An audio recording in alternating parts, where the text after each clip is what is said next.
Okay, we've got a special treat in store today because we're in Heber and we're at Park City Creamery.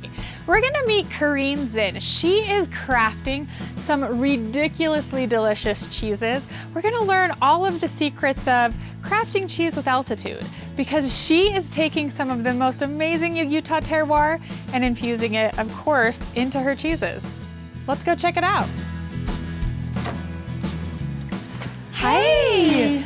Corinne, it's so great to be here. Thank you. Welcome to the Creamery. I mean, this has been literally a visit I've been dreaming about. I've been enjoying your cheeses for a long time. You're already winning awards, you're already doing everything right, and it's gonna be kind of exciting just to understand the process a little bit more. Thank you. It's very exciting to have you here today. Oh, thank you. Can't wait to show you in the back. Okay, perfect. So you're gonna let me in the back. Yeah. But I probably have to gear up. Yes, you're gonna have to wear that nice little pajama. All right, shall we? All right, let's go. Okay. This operation that you have back here is pretty elaborate. It seems like a step-by-step process. Really like we do in France, it's the moulé à la louche. We're making our treasure brie today, so Okay. this is our treasure brie in process. And how many gallons of milk would you say is this? So we process 50 gallons at a time. It's about 50 pounds of cheese. Oh my gosh, 50 pounds of cheese makes me so happy.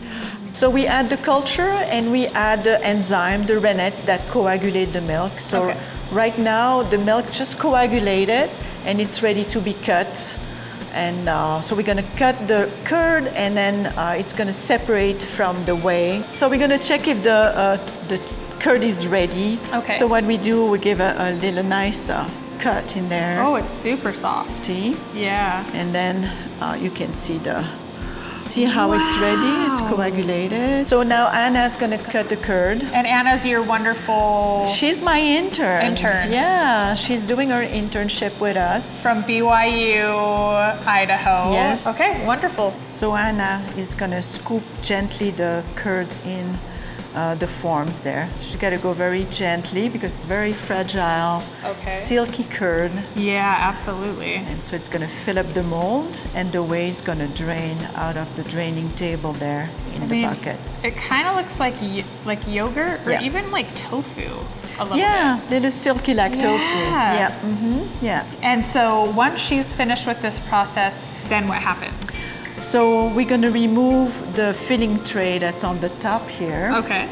And so the curd's gonna drain down, it's gonna reduce, so we have an extension on top of the mold there. Yeah. So there's the mold, the extension, and then the filling tray. Okay. And then the curd's gonna go down the mold, and we're gonna remove the filling tray and let it drain a little more. Okay. And then we're gonna have to flip those big trays. It's pretty heavy work.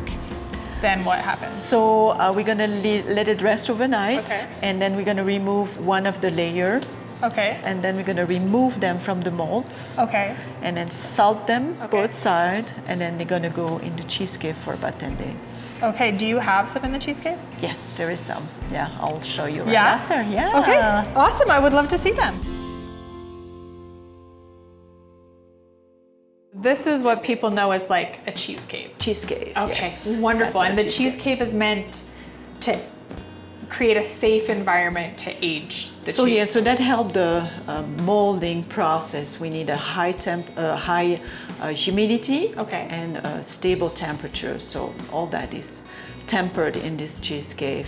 And so you can, when you enter, you could smell that fruity smell, which is very unique to our type of cheese here. Since the milk is coming from local farm, we really have the Utah terroir smell and all the biodiversity that is coming out of the cheese. We really like here we are in high altitude. Yeah. So we really have the air from the mountains that is pumped into the facility here, and then really get the cheese and the nice mold growing with the right fresh air from the mountains. That's so that's why amazing. we say cheese made with altitude.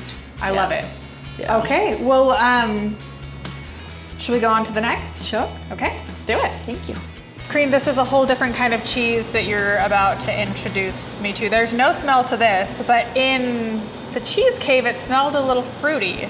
Yeah, you have that little fermentation smell that's coming from the cheese and from the milk itself, from the land, you know, what the cows are eating really. Yeah. That's what you can smell in the cheese itself. It smelled a little like perry. Yeah, there is two little Okay.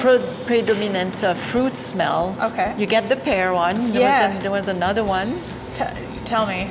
Banana. Banana? Yeah. Oh my gosh. Which is really odd. Yeah, That pears is. and banana. Yeah. Yeah, it was very, very fragrant, but I can't wait to taste that cheese, which we'll do after we learn more about this. This is goat's milk cheese. Yes, that's our Silver Queen in process here. Okay. So that's the cheese we made yesterday.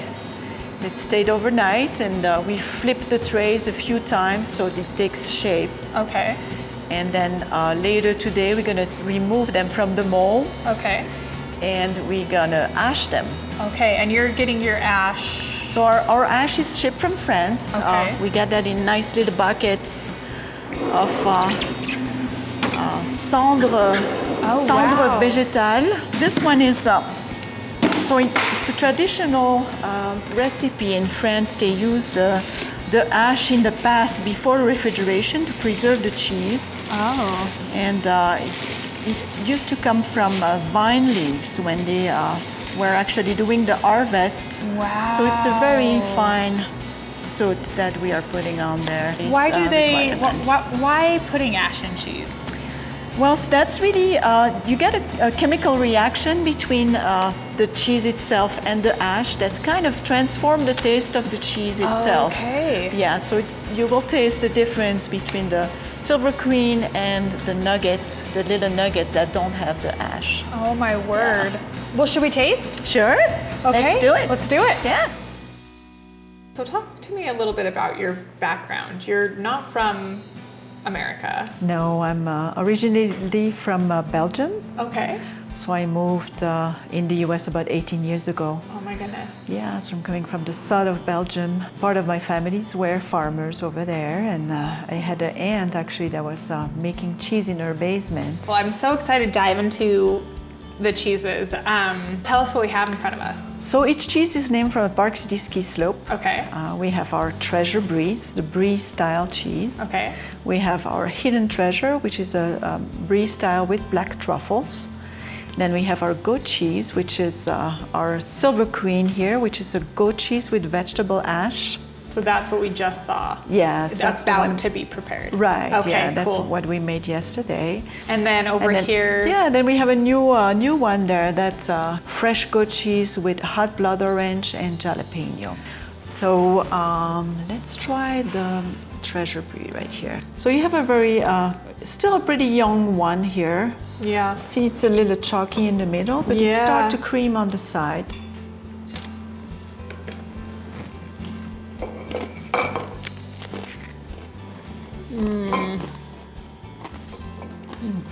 And then this is the hidden treasure. That's the hidden treasure, yeah. Which we know is hidden with love and truffle. Yeah. And then we have our Silver Queen and our little goat nuggets. Well, maybe start with the nuggets. Ooh, this is exciting. The consistency of it. And again, it's very young. You see, they're a little chalky still, but as they age, they get creamy, just like the brie. It's really creamed out. Yeah. Oh my gosh, I feel so sophisticated. I bet this would go well with the confit. Can I try it? Absolutely. Yeah. And what exactly is this? I know you're wonderful. So it's a rose petal confit. Okay. It's a jelly made with rose petals. Oh my gosh. It's pretty, surprising and very flavorful and light. It's delicate, but it's like really well balanced. And then with the actual cheese itself, I mean, that's really lovely. And then our Silver Queen with ash. Okay. You ready for this one? I'm so excited to taste this ash. This is imported from France.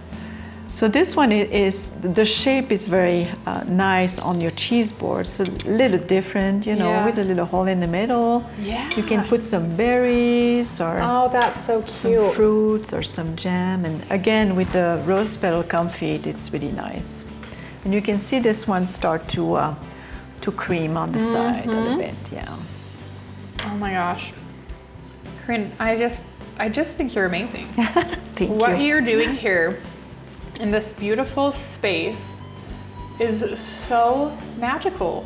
You are bringing tastes and flavors of a different place, but you're using the terroir and the experience of this place to tell that story. And it's what this whole series is about. Your passion for Utah is just so clear, and we love you right back. And I would say come up here and buy cheese out of your Sure. case and say hello, because Sure. just meeting you is such a pleasurable experience. Yeah, come see us and we'll be happy to give you a tour. Yay, okay, awesome. Well, cheese cheers. Cheers!